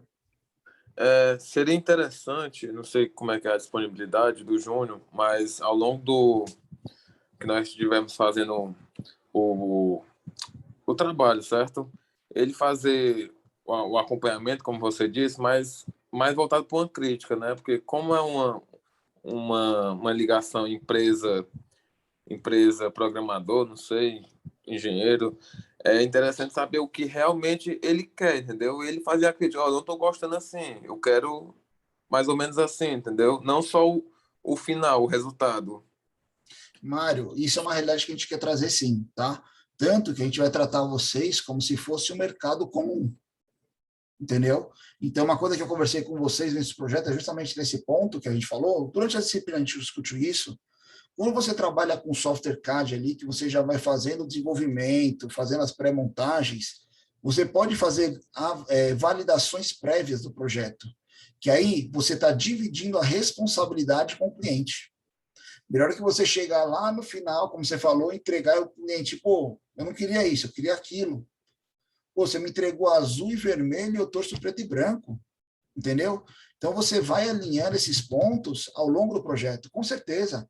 A gente pode, a qualquer momento, por exemplo, fazer ali um compilado de ideias, de soluções, está aqui a nossa proposta, né? Um esboço, um croquis, está aqui a ideia, né? Nosso protótipozinho virtual, a ideia é trabalhar virtual, totalmente. Está aqui. Aí você pode até ter um documento lá do aceite ou não do cliente, por favor, faça as considerações, porque lembra que a gente comentou? A gente vai tomar uma decisão inicial agora, no início do projeto. Então, adotamos tal caminho seguir. A partir que você tomou esse primeiro caminho, você vai para uma segunda decisão, terceira decisão, quarta decisão. Chegou na quarta decisão, você não pode mais mudar a primeira. Então, a primeira decisão, segunda e terceira, você já pode ter a colaboração ali do cliente, né? Cuidado, às vezes o cliente também não quer receber uma ligação todo dia. Pô, eu contratei você para fazer, não para eu ficar mandando você fazer. Então, só a gente ter esse contraponto. Mas eu acredito que não seja um problema isso, tá? Com certeza a gente vai fazer esse acompanhamento aí, tete a tete aí o tempo todo. Tranquilo? Show de bola, Mário. Vamos lá, pessoal. Mais alguma pergunta? Não sei se tem jogo hoje. Geralmente, quando tem jogo, os alunos correm mais rápido. Pessoal da mecânica aí, alguém já trabalhou com camarão? Pessoal da automação? Alguém já, além de comer camarão, já conhece um pouco do cultivo ou não? O contato que eu tive, assim, professor, foi mais... Não foi profissional, né? Foi passando perto, vendo... Porque a família vendeu um terreno que acabou se tornando criador, né? De camarão, Legal. aí teve um contato ali, mas... É interessante pela apresentação aí do José, né? Júnior. Todo esse processo. Tô até já bolando aqui algumas coisas, principalmente para a Legal. questão da preservação da ração, né? Para Sim. permitir que... Mas bem interessante, muito bom. Pessoal, o que o Júnior trouxe aqui são informações riquíssimas, mas não são as únicas, viu? Vocês têm um mundo aí na palma da mão, né? Celular, para pesquisar. Talvez vocês possam trazer aqui uma ideia que ninguém tinha pensado. Ah, porque alguém Professor, faz, eu não vou fazer, né? Opa, Isaac. eu não sei se eu perdi essa parte, mas tem algum limite de angulação, por exemplo, para jogar ração? Você é o engenheiro. Tem um raio de alcance. Só alcance, mas não tem angulação, Isso. o que é o mínimo, né, de angulação? Não. Eu tenho que uma variação até 50 metros de diâmetro, entendeu? Então, você vai ter que ter uma ajustagem ali, digamos que a gente tem um viveiro ali de 20 metros de largura, né? Ele é estreito e comprido, um exemplo. Professor. Se fosse Opa, para coisa uma pra mim. lateral, entendeu? Isso, exatamente. Aí você vai fazer algum tipo de controle para esse limite, entendeu? Professor, também assim, porque na verdade eu tô achando bem solto, né? Mas tudo bem, vamos lá. Tipo Não, assim, não é solto.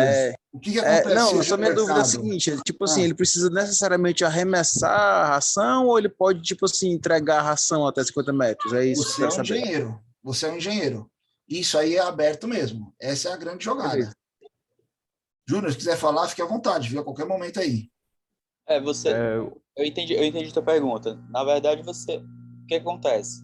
O equipamento, ele tem que promover a alimentação do camarão dentro daquela área. Se vai ser sendo lançado por drone, se vai ser por navegação, se vai ser o equipamento fixo lá, que vai ter um raio de ajuste e vai fazer esse lance, não interessa, desemera. Tá? A ração ela tem que ser entregue lá dentro do viveiro, dentro daquela área, e aí você tem formatos de viveiros diferentes, e aí o equipamento ele tem que se ajustar a esses formatos diferentes, entendeu? Por que não tem uma coisa definida? Porque não é uma coisa padrão. Não é uma coisa padrão. E se eu definir, eu estou matando a inovação em vocês. A verdade é essa. Tá? Então, assim, vocês vão fazer. Agora, um ponto interessante, tá? Eu acho que esse aqui é um ponto que talvez seja legal vocês ouvirem. Todos os alimentadores que tem, eles têm boia. Todos eles, tá? E aí, a partir dessa boia, sai as bases que vão sustentar o silo. Normalmente, essas bases, elas causam um sombreamento, uma área de sombreamento na hora do lance da ração. Por quê? Porque a ração bate nela, e aí ela tem esse sombreamento, e a ração cai naquela área ali que ela cria sombreamento, tá? Então, pode fazer uma haste que você vai pendurar o silo, a gente vai passar um cabo aqui, e o silo vai ficar nesse cabo, e ele vai ter um motorzinho nesse cabo que ele vai ficar indo e vindo, sei lá, enfim. São algumas possibilidades, entendeu? Então, assim, o que eu estou mostrando para vocês é a configuração, como é que vocês vão fazer, se alimentar todo o viveiro e bater aquelas outras restrições que tem lá, como é que vai? A gente vai ter um satélite que vai estar mandando o satélite a ração cair aqui. Tudo bem. É viável? Beleza. Então, você está me dizendo que é viável, a gente vê se é viável ou não. Entendeu? Então, não adianta a gente limitar muito. Tem coisas também, Breno, que são meio implícitas. Em que sentido?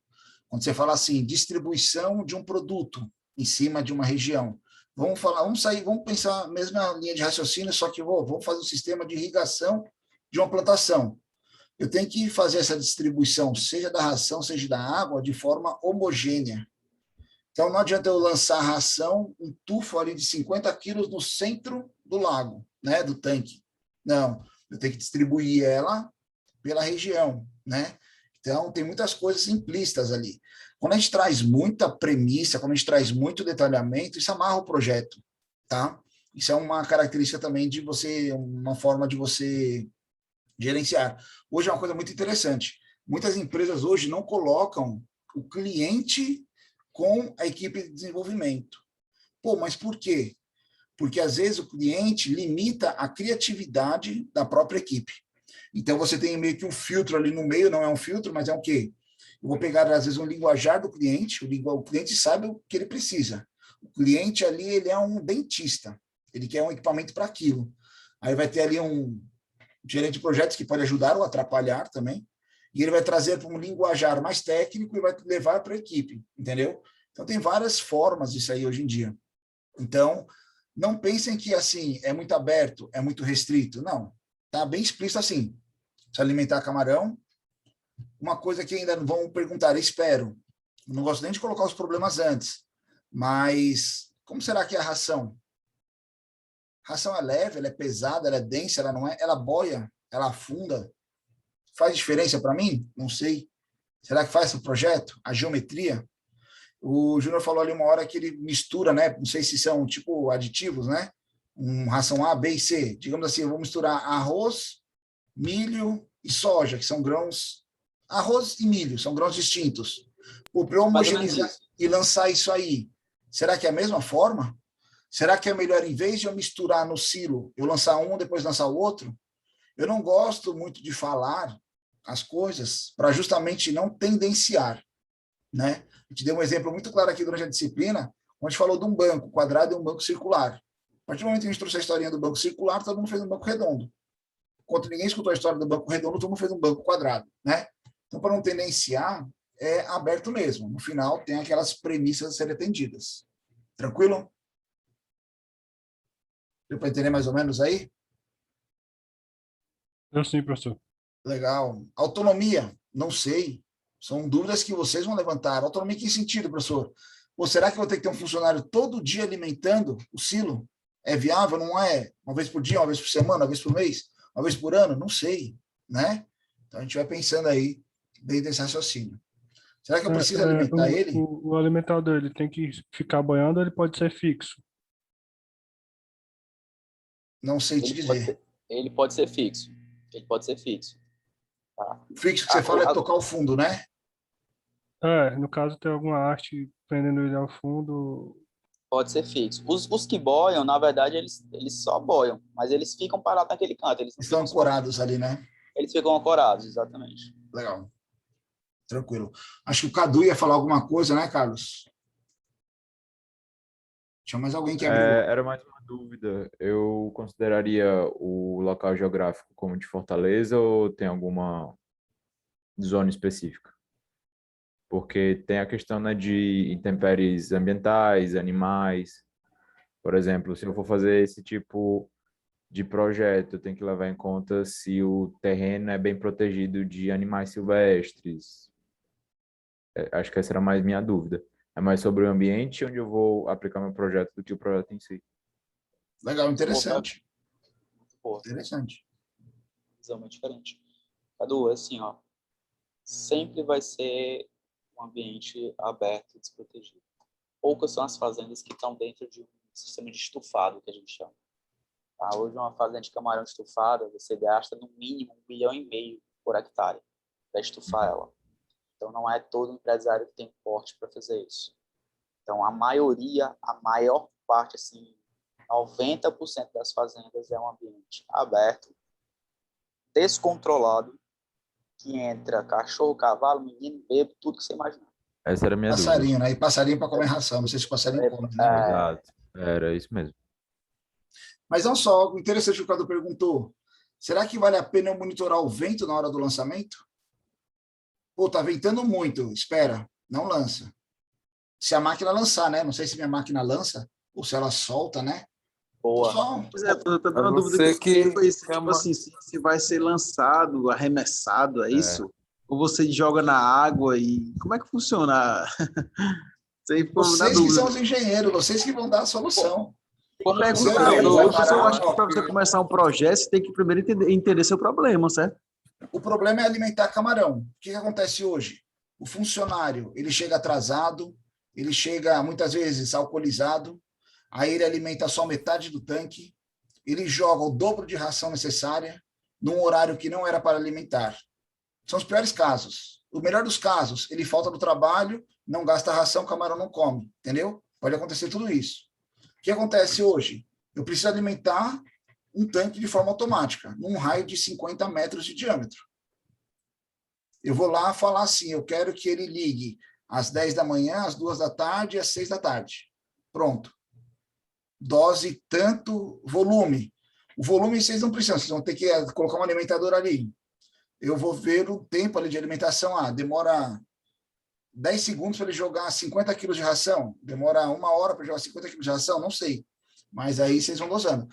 A premissa é essa, é você alimentar um tanque com diâmetro de 50 metros, de forma mecanizada, né? Sem intervenção humana. O que o humano vai fazer ali? Talvez alimentar o silo, tá? E programar. Essa é a ideia. Como é que é feito hoje? Como é que é feito hoje? Hoje o funcionário ele vai num caiaque com a ração dentro do caiaque e aí ele joga a ração quando você não tem as bandejas de alimentação. Quando você tem as bandejas de alimentação, que eu mostrei lá na foto, ele pega a bandeja, bota a ração dentro dessa bandeja e solta dentro do viveiro. Então você tem a forma de lançar a ração, de jogar a ração e você tem a forma de botar a ração na bandeja. Os alimentadores que tem hoje, o que é que eles fazem? Eles têm um motor dentro do silo. Esse motor, ele cai num prato, ele gira um prato, na verdade, a ração está dentro desse prato, certo? E aí ele vai ter no prato umas alças. Essa angulação da alça é que vai limitar o raio de alcance do alimentador. Esse prato gira, na hora que ele gira, ele faz o lance da ração no viveiro. Entendeu? Então, hoje, é assim que funciona. Júnior, a gente vai botar uns bicos de aspersão de ração ligado a um silo que está em terra. Para suíno faz assim. Para suíno faz assim. É uma forma. Mas você vai ter que ter um compressor para jogar pressão de ar. Então, sim, tem que ver essa questão se é realmente viável tecnicamente, né? Do ponto de vista técnico. Então, assim, existem várias maneiras que você pode fazer isso, tá? Mas, vou lançar a ração por debaixo d'água. Na minha limitação, eu, como engenheiro de pesca, eu não consigo imaginar o jeito assim, mas, vou botar a ração por debaixo d'água, vou fazer um submarino, pronto, vai botar a ração por debaixo d'água. Legal, acho bacana. Funcionou? Acho que vai funcionar? Show de bola, bota para frente. Então, não tem muita... como é que vai ser feito isso, entendeu? Noção da quantidade de camarões que tem. O proprietário perguntou aqui, ó, se o proprietário tem noção de quantidade de camarão de um viveiro? Boa pergunta, tá? Boa pergunta. Como é que a gente sabe a quantidade de camarão que tem dentro do tanque? Pelo consumo de ração. Pelo consumo de ração. A gente tem uma equação que, dependendo... Vamos lá, vou ser bem grosseiro aqui, bem grosseiro mesmo. Para cada 40 quilos de consumo diários de ração, o camarão comeu 40 quilos efetivamente. A cada 40 quilos de consumo, tem 1 tonelada de camarão naquele viveiro. Certo? Júnior, mas como é que sabe que o camarão comeu se a ração está sendo jogada lá dentro da água? Pelas bandejas. A gente coloca na bandeja, levanta a bandeja, aí olha se o camarão comeu ou não.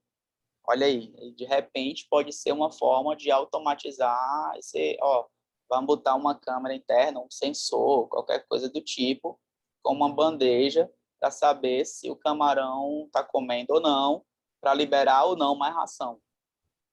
Normalmente, quando tem um alimentador automático, como é que a gente faz?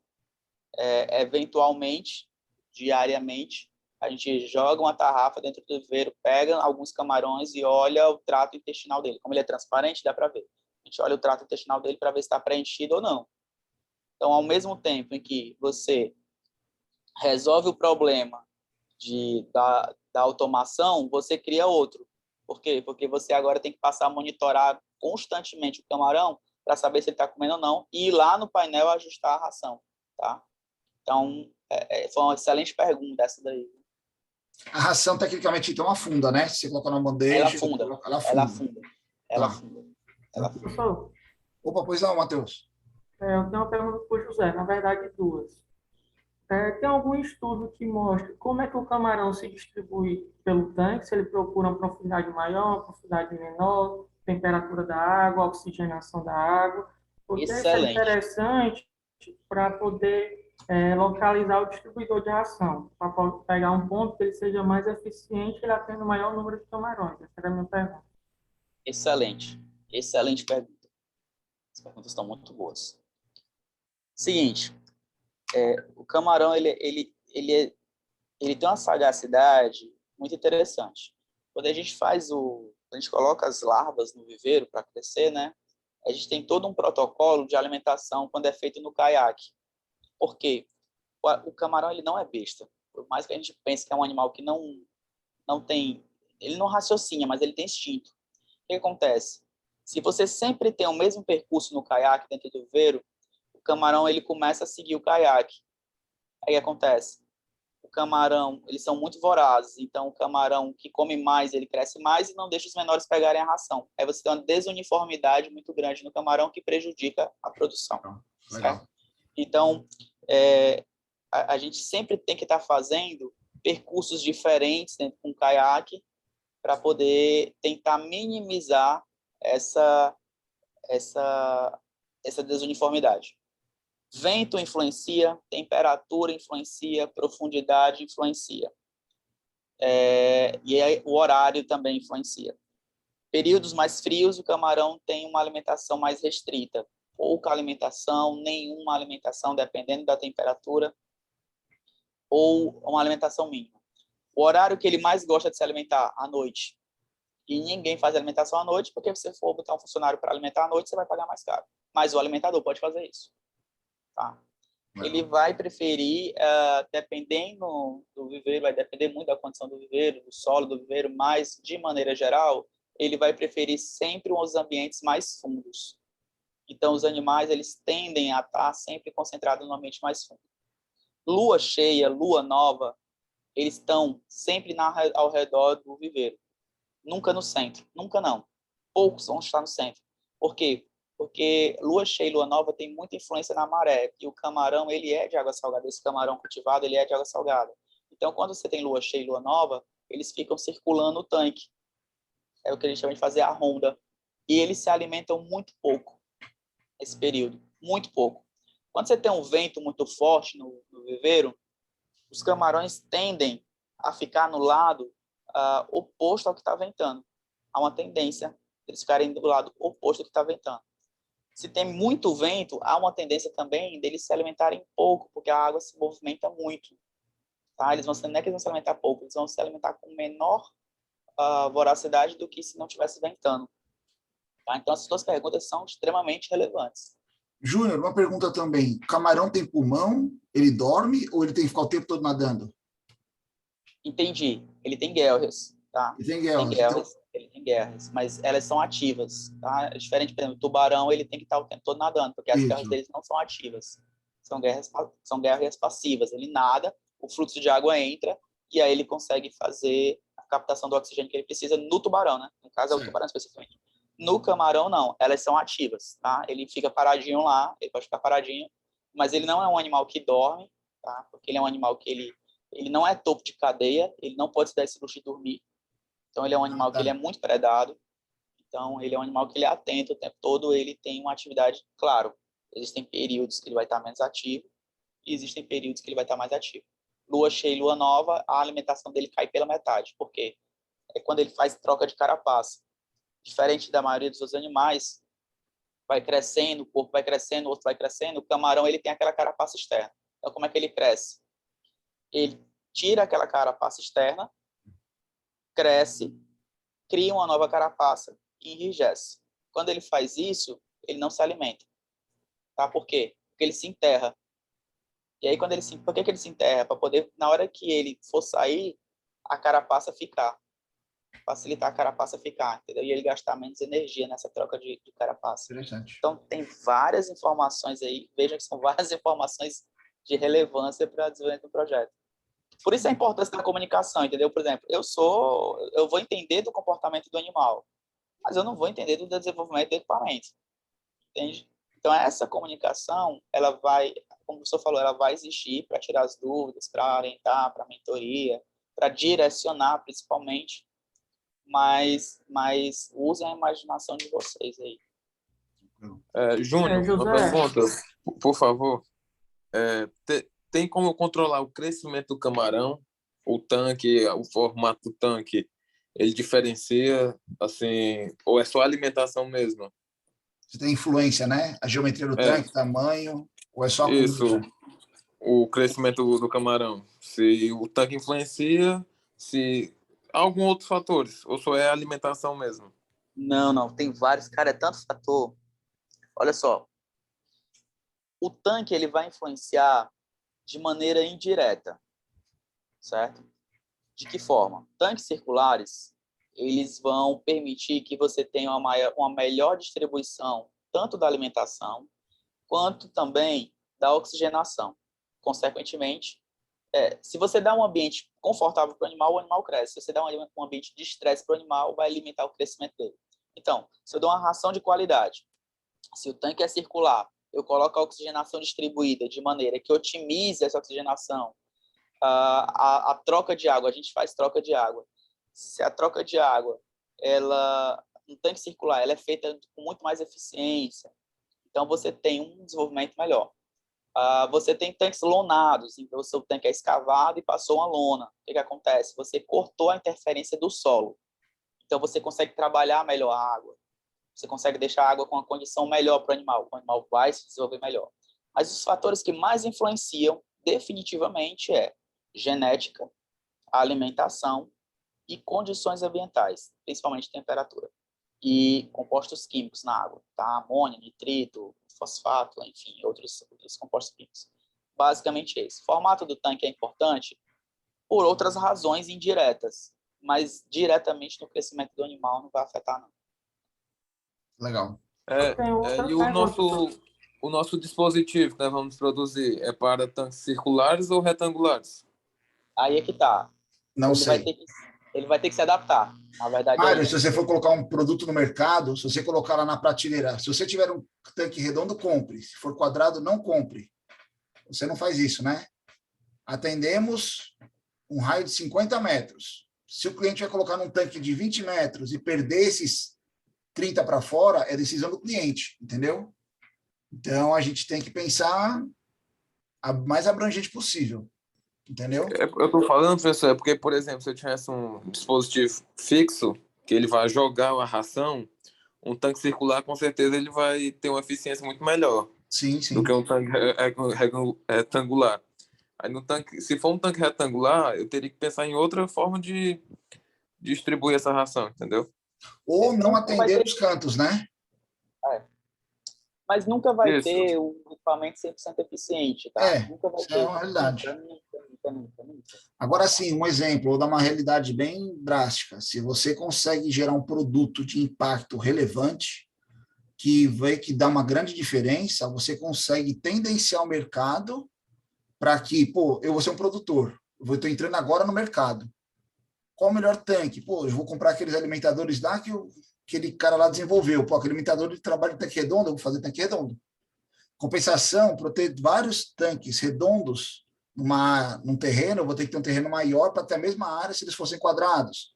Então, veja que tem diversas influências, né? Entendeu? Então, assim, você pode lançar uma tendência de mercado sem problema nenhum, mas você pode ter outras intempéries ou não, entendeu? Tipo, tem muitos pontos aí. Parecem muitas variáveis, mas você mesmo consegue limitar. Tá? Não se preocupem em resolver todos os problemas. Tá? E O Lucas aqui, valeria a pena lançar um equipamento de funcionamento online para o mercado brasileiro? O que seria um produto online, Lucas? Funcionamento online. Está me escutando, professor? Estou sim, tranquilo. Bom, um que ele tivesse conectado assim, eu poderia conectar o meu celular, por exemplo. Com certeza. Controlar o horário, com alarmezinho e tal. Quer ver uma coisa muito interessante? Valeria Você a é um pena. produtor de camarão. Você colocou um alimentador automático lá na sua fazenda. Alimentou, ele dura 5 dias a autonomia do silozinho. Hoje é quarta, eu só vou no sábado lá ver. Aí quando você chega lá no sábado, faltou energia. Faz 3 dias que não tem energia. Seu alimentador automático funciona? Não, né? Pô, será que eu não poderia ter recebido um alerta? Né? Ou Mas ele essa é a minha tombou. pergunta. Não, mas é interessante. Vai ter internet no ambiente? Vai ter rede? A gente pode levar. Mas qual é o problema? Isso não seria um problema. Essa é a minha questão, sabe? Entendi. Não, mas aí, Lucas, é interessante que é o seguinte, cara. O Brasil daqui a pouco vai estar com 5G. E aí o 5G permite a IoT... Mas isso nem precisa. Desculpa, Júlio, não precisa. Hoje em dia você pode ter um Raspberry, um Arduinozinho lá dentro, que faz uma comunicação GPRS, que trabalha com dados, com satélite, com uma bateria de 12 volts que dura 1 ano. Entendeu? Exatamente. Você vai mandar uma informação, você vai mandar um bit lá 0 ou 1, um binário lá falando se está funcionando ou não, entendeu? Tipo assim, é bem tranquilo isso, sabe? A tecnologia hoje aí é fácil de ser abrangente. Eu não preciso colocar Wi-Fi em toda a fazenda para mim eu estar conectado, entendeu? Tem diversos outros. Eu só com medo de estar pensando em algo muito grande e tudo mais. Não. Mas vocês vão pesquisar, fiquem tranquilos. Vocês vão pesquisar mais aí. Pode perguntar, tem o Cadu e tinha o Matheus que queria falar também, né? Professor, porque foi outra pergunta do Júnior. Por exemplo, se eu fosse utilizar sensores ultrassônicos para, sei lá, medir a borda do tanque ou para ele poder circular dentro do tanque, esse tipo de som interferia na criação do camarão? A minha pergunta é, ele me falou que na lua cheia e lá na lua nova ele fica ali pelas bordas. Será que teria algum tipo de som que atraísse ele para poder vir até o comedor lá, o distribuidor de ração? A minha pergunta é se o sensor ultrassom iria impactar e estressar o camarão, ele não ia comer, né? Então, vai depender da frequência. Interessante. Aí eu teria que pesquisar para te responder. Eu posso pesquisar para te responder. Não saberia te dizer qual a frequência que vai afetar, certo? Mas é bem interessante. Mas um negócio que é interessante, que vocês estão batendo muito, que é importante, que eu acho legal isso. Júnior, mas nas bordas, quando a gente fizer o lance, raio, vai ter áreas que não vão atingir. O camarão não vai ficar ali. O camarão ele vai para onde tiver ração. Pessoal, hoje eles colocam um potinho no fundo do tanque e o camarão vai até o potinho, né? Exatamente. Se você jogar um pouco mais aberto, já vai dar um grande ganho nisso aí, né? E outra coisa, pessoal, a gente pode desenvolver um equipamento hoje que ele atende uma necessidade. Você lembra que eu falei para vocês, vocês lançam um produto, vocês terminam um projeto, vocês já são os primeiros a saber como melhorar. Pode ser que a partir do uso do seu equipamento surjam outras necessidades, outras características que podem ser integradas, podem ser melhoradas, né? O Júnior falou aqui, ó, temperatura, ração e profundidade, acho que do tanque, né? Não entendi. Então, será que vale a pena eu medir a profundidade do tanque e soltar onde é mais fundo? Não sei. Será que vale a pena eu integrar o aerador, ou troca o aerador lá do tanque com o alimentador? Não sei. Tem muitos. Isso é um ponto legal, professor, porque é o seguinte, ó, de repente é interessante sincronizar aerador e o alimentador, entendeu? Para desligar o aerador e entrar o alimentador, depois voltar. E aí é importante porque você tem redução de energia, de custo de energia nesse disparo. E também o seguinte, se a alimentação for feita de forma noturna, esse aerador não pode ficar desligado muito tempo, não. Tá? 10 minutos já é o suficiente para o tanque entrar em colapso. Entendi. Então, assim, mas foi importante isso daí, porque, olha só, a gente tem muita perca de área de alimentação por causa do aerador. Porque você bota a ração e o aerador ele movimenta muita água. Ele joga a água lá para frente, entendeu? Então, ele vai jogar sedimento em cima da ração, ele vai jogar camarão lá para frente. Então, se você faz esse sincronismo, ó, show de bola. Interessante. Já pensou um aerador e alimentador, um único motor que faz os dois trabalhos? Já que eu desligo um para ligar o outro, por que não ser o mesmo motor? Posso estar viajando aqui, né? Ou posso estar dando uma dica aí, hein? A ideia é legal, se alguém conseguir isso aí. Entendeu? Interessante, legal. De pensar. Por isso, Breno, que a gente não limita a ideia, cara. Dando as necessidades que o cliente que o engenheiro vai criar, né? Eu só acho que o Cadu está com a dúvida ainda. O limite nosso aqui é a criatividade de vocês. Viu? E o prazo, que é o final do semestre. Mas tranquilo. Carlos Eduardo aí, uma dúvida, Cadu? A minha dúvida era sobre a disponibilidade, se vai ter uma disponibilidade de uma pessoa. Eu acho que... eu vou dar um exemplo. Por exemplo, beleza, eu vou desenvolver esse projeto e aí eu vou ter o funcionário que vai só segunda-feira e quinta-feira. Entende? Porque aí eu já penso que eu vou conseguir já me planejar para quantidade de ração, as variáveis que ele vai precisar, por exemplo, fazer uma manutenção mínima. Então, por exemplo, com certeza. Cadu, meu funcionário, ele vai uma vez ele vai uma vez por semana, ele vai 2 vezes por semana, ele só vai no período manhã, ele só vai no período noite. Era isso que eu queria saber. Se tem isso definido, ou eu posso desenvolver o projeto pensando, olha, o cenário ideal para esse projeto é que tenha um operador a cada uma vez por semana. Aí essa é a minha dúvida. Cadu, fazenda de camarão sempre vai ter funcionário 24 horas por dia, 7 dias por semana. Mesmo todo automatizado. E se faltar energia, ele tem que intervir de outra forma, né? Exatamente. Vocês têm gerador, geralmente, Júnior? Alguma coisa assim ou não? Tem sim. Tem gerador partida automática. Entendi. Tem que ter. E, Cadu, às vezes é interessante porque é uma pergunta interessante, mas você pode fazer escalas de trabalho e não necessariamente o cara vai uma vez por semana. Na verdade, ele pode intervir naquele tanque uma vez por semana. Mas no outro dia ele está no tanque 2, no terceiro dia no tanque 3. Né? Exatamente. Eu penso para um tanque. Isso. Não, porque exatamente. Aí, se eu definir um dia, aí eu posso criar a próxima rotina com o mesmo um funcionário cuidando de 4 tanques, por exemplo. Exatamente, 4. Com certeza. Com certeza, muito interessante. Legal. Muito bom. Pessoal, mais alguma coisa? Função do horário? Fiquem à vontade. Uma dica para vocês. Fim de semana está chegando, terça-feira é feriado. Pesquisem. Hoje vocês têm aí um mundo na mão, né? pesquisem, vejam o que tem no mercado, vejam o que acontece. Comam camarão no fim de semana aí, né, para fazer uma pesquisa de campo, vamos falar assim, né? Vejam, analisem, levantem as ideias. Hoje nós estamos limitados aqui a informações que a gente está falando há 1 hora e meia aqui só. Depois, se você pesquisar um pouquinho mais, um pouquinho menos, pô, o que já fizeram, como fazem, né? Então, aí vocês vão abrir a mente de vocês aí e propor ideias novas, propor integrações. Pô, vem equipamento que faz assim, outro faz assim. Pô, vou fazer isso dessa forma, isso dessa forma, né? E aí vocês vão criando, tranquilo? Júnior, gostaria de agradecer aí primeiramente, a oportunidade dada aos alunos. Eu falo isso que é uma grande oportunidade mesmo, como você mesmo falou. A chance deles terem uma necessidade real de mercado é uma necessidade real de mercado. Júnior, qual o tamanho da fazenda de vocês hoje, em tanques, só para ter uma noção? São 15 hectares de lâmina d'água. De lâmina d'água. Em quantos tanques isso?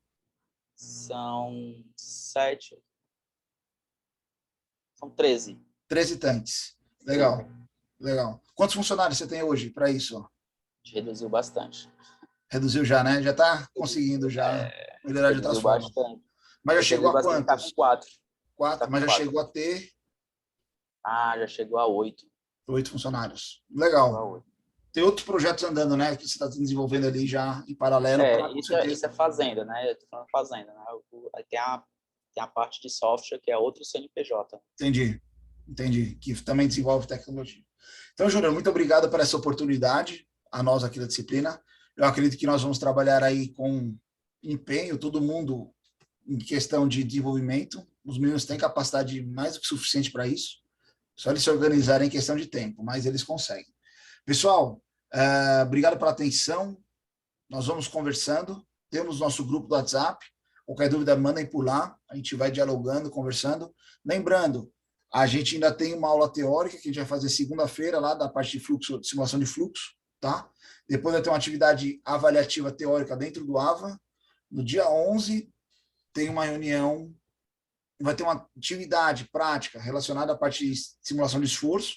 E aí, dia 11, a gente vai voltar nesse assunto do projeto, já dando o quê? O cronograma para vocês, as entregas intermediárias, né? As pré-entregas, até a entrega final, as validações.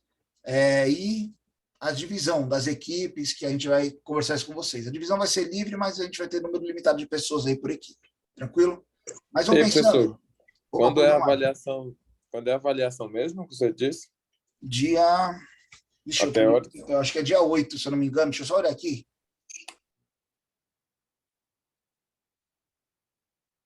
Se eu não me engano, é dia 8. Não na próxima segunda, na outra. Tranquilo? Mas eu aviso vocês. Beleza? Beleza, porque você disse que tinha mudado nos horários aí. Então, a gente mudou só por causa dessa reunião, veio para hoje, né? Isso. Mas aí eu passo direitinho para vocês, isso aí. Fique tranquilo. Valeu, professor. Boa noite. Valeu, Davi. Tranquilo. Mário, mais alguma dúvida, pessoal? Professor, eu tenho uma dúvida. Opa, Davi, vamos lá. Júnior tem como medir assim, a capacidade de quanto um aerador movimenta de água? Tipo, qual seria o fluxo que ele movimenta? Tem. Que tamanho, quantos aeradores usam, né? Não sei. Por sinal, eu tenho um equipamento que faz isso. Tem mais ou menos em média quanto, assim? Eu tenho que medir. Seria a correnteza que ele cria, né? Isso. Então, eu posso medir.